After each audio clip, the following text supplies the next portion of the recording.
There is a reason. You go with that one. I'm curious why.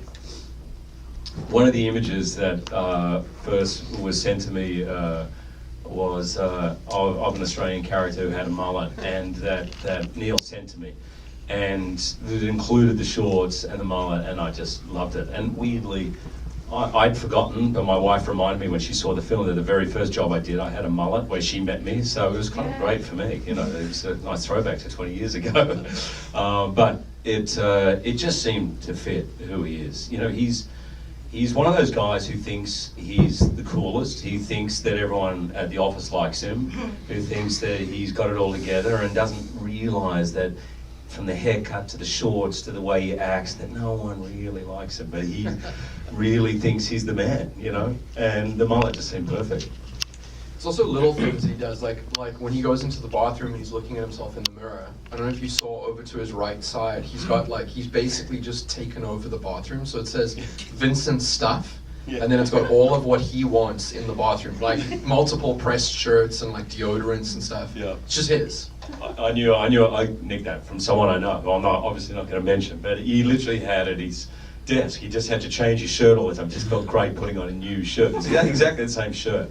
It just felt like, right, ready to go, and with a new polo shirt. So we had shirts everywhere and protein powders. He just, An awesome character. Yeah, I loved it. Just to answer my question. Well, I think every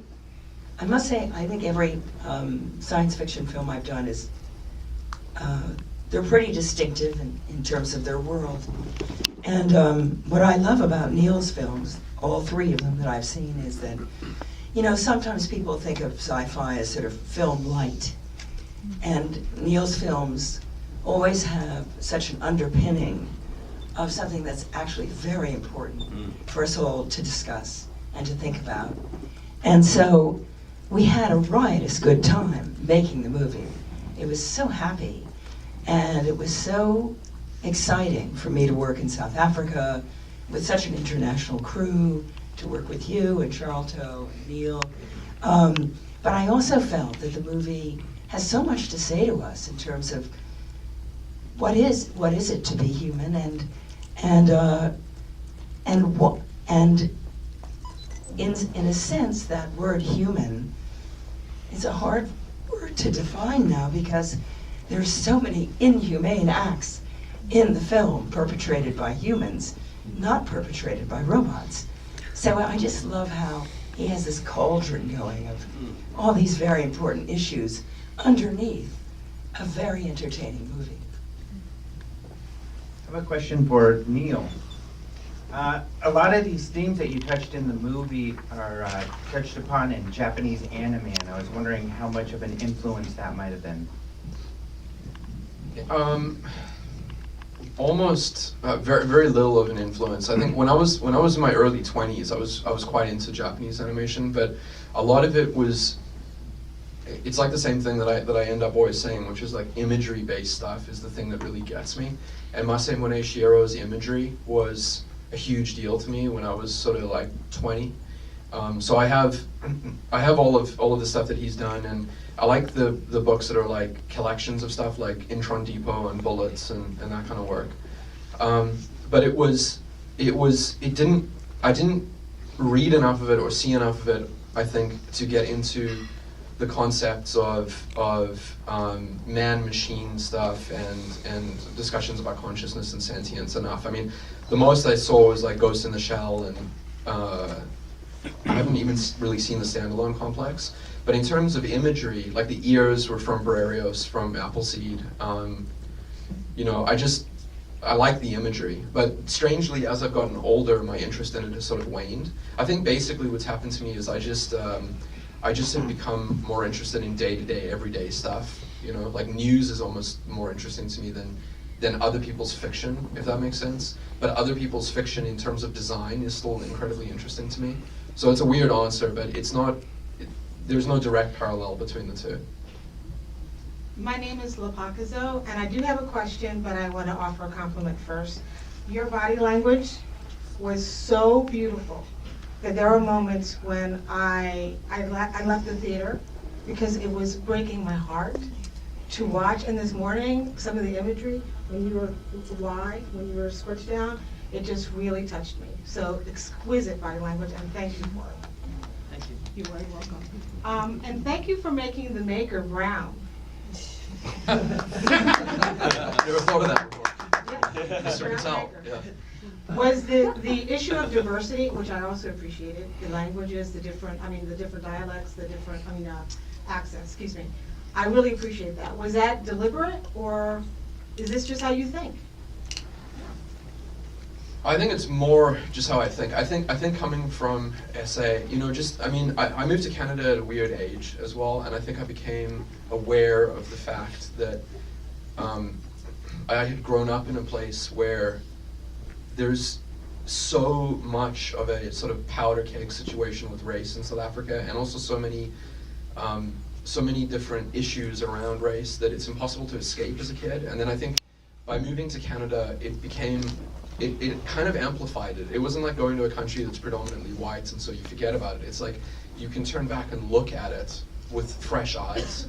And so I think race to me is just something that's really on my mind a lot. And I think as a subconscious byproduct, it works its way into everything. I think a lot of the inspirations for me are very instinctual and subconscious. I don't over intellectualize stuff much. It's a very instinctual thing. And in terms of Dev, he's one of those people where when his name came up for that role, it was like a case of that it couldn't be anyone else. It's kind of cool when that happens. It's sort of like, it's what happened with these two as well, but I haven't really had that on a movie before where it's just like you hear a name or you think of a name and then it just sticks. And it's like you cannot not be that person. And so Dev, I didn't write that with him in mind, but it's like the second you hear it, it's like it has to be him. And I'm sure there's some subconscious computation happening that just makes that work in my head. So, yeah. Is this thing on? I have a two-part question. One, who would win in a fight, Chappie or the robot from Interstellar? Tars. That's a very interesting question. Well, his super unique morphology as well. He could do, I don't know, man, that TARS thing is up to no good. So I guess a more real question is, so in Chappie, there's you deal with just robots and them having consciousness, and I think a lot of robot films are more like humanity versus robots. But was your choice all along to be this consciousness tale of robots enriching and enhancing human lives, or just did it happen on the way as you were writing the film? Like, oh, I can go in this direction. No, it didn't happen on the way. I mean, I guess it's part of a bigger thought process. Like the bigger thought process would be that you can take the matter on the planet, right? You can take a bunch of carbon and you can reconfigure it into anything you want if you had the power to do that. So the fact that natural selection and evolution crafted essentially carbon and water into a mechanism that can think and be conscious means there's nothing in physics that says that you cannot do that to a greater degree. You could build a brain the size of this room, theoretically, right? You could also build a silicon-based life form, and it could be sentient. Like there's no limit to the height that you can reach in terms of design once we figure out how to design things, theoretically, right? And then this gets into like God versus, spiritual versus sort of techno discussions about what's possible. So Chappie is essentially, if it takes several billion years to develop the building blocks which you need, like RNA and DNA, and then those can build multicellular life, and then multicellular life can be honed with natural selection to a point where it becomes sentient, like us, then at some point that sentient being can begin to manipulate the matter around it to build better sentient life, right? Which is like maybe where we're starting to arrive now in the 21st century. So who's to say that when we build that there's a lot of evidence in evolutionary sciences that show that altruism and acting in ways that are empathetic to others are actually beneficial on an evolutionary basis. So this whole notion of like that the robot has to declare nuclear war is one part of the discussion, but it's like, it may not be reality. The reality is maybe it can empathize like to a far greater degree than we can, and experiences like a way wider range of emotions. So why not have a robot that can do that? And I think that if you left Chappie for 20 years, you would be in a place that's like sort of unfathomable for humans. So that was the genesis, it was that. I think it goes back to what he was saying before about, there's both sides of the coin. Anyway, I hate to talk to the mic for so long, but Wolverine is in the room, and Spider-Man just went back to Marvel. Would Wolverine also want to possibly go back to Marvel with the X-Men for Disney? Wow. Sorry to get away from the movie. I know this is not. There's a non-sequitur. There's so many forces at play there, man, beyond what anyone would want. But the thing I've always loved about the comic book world is how the fun thing was how a writer of a comic book could just pull all these characters together. And what became a Friday night discussion of, it'd be cool to see Batman fight Wolverine. Bang! Monday morning they're working on it. But that's an idealized world. What about Christian Bale's Batman versus Wolverine? As in, like, yeah. Well, I suppose like without some of his technology, you would just cut him up. Yeah, but it would be if it was in the Tumblr. He's Batman. If he was Yeah. If he was in the Tumblr, we could try and stretch the movie out beyond a short, but I'm guessing it'd be a short. What if Chappie just comes in and kicks everybody's ass? That robot from Interstellar, Wolverine, Batman, Superman gives you all a high. Let's not forget we've got the ultimate ass kicker here to my right. Oh! What about Chappie versus Wolverine? I want to hear you guys. he would. Yeah. They're good friends, actually. They probably would like it. Thank you very Yeah. much. Probably fight on the same team. Apparently, I'm here to take the fun level back down. Following up on what you were saying before, in a somewhat less abstract way, I mean, the issue of humans versus robots. I mean, some of this is very, very real and very near term. I mean, the idea of having autonomous battlefield robots, the idea that you can actually program a code of conduct and morality and things into robots. It's something that you were kind of trending that way, that maybe having more automation in policing or even on the battlefield might not be such a bad thing. I'm wondering if that is in fact what you think. Well, there was a really interesting thing that I noticed with this script that is just culturally very interesting, which is that when I gave the script to the financiers, they viewed the idea of autonomous robots in South Africa as a completely satirical idea. That it was like, obviously I'm poking fun at it, right? The irony is that if you take that idea to South Africa, you probably have like 96% of the population agree that it was a good idea, right? So they cannot be corrupted. You can't like bargain with them when you get pulled over. You can't give them a couple of rand to like not get a speeding ticket.